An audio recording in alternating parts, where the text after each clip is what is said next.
So again, as we move on to the next device that we have on display, this is our Heart 7 ESD, and this is Generation 1 ESD, so this is the first one that we introduced. And I imagine this one is probably around 10 or more years since we've had this one in existence, maybe a little bit longer. But basically what a lot of customers will need is they'll need a feature that in the majority of applications a emergency shutdown valve is always open or always closed depending on what the application is. And that can stay in that position for a long period of time, up to a year in some cases.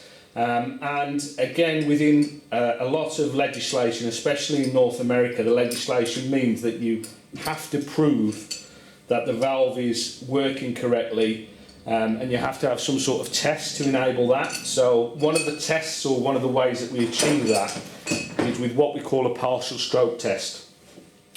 So in this indication, what we have is the valve is operating as normal. In the event of catastrophic failure, we can obviously turn the valve off. The valve returns to its safe position. And then what you have is you have a number of diagnostic features which is not connected to any sort of protocol, so it's not heart protocol on this device, so it's just digital feedback.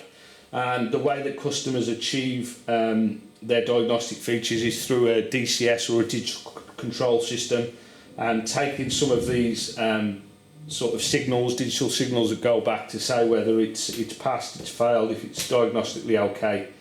So what a partial stroke test is, what it says on the tin, it partially opens the valve. So again, in the application, what the customer will need is either the valve to be fully open or fully closed, but he'll need to enable the integrity of the circuit in the event of catastrophic failure. So making sure that the valve isn't seized, it isn't stuck on its seat, and that when you actuate the valve physically moves.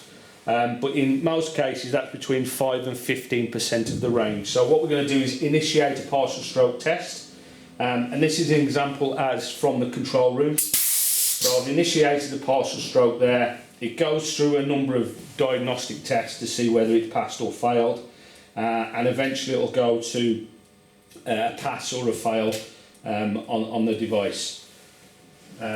What you also have is the ability on our device is that, again, this is from the control room, so this is simulating the DCS, but what you will need is in maintenance, the maintenance guys will need to be able to initiate the partial stroke test from the device.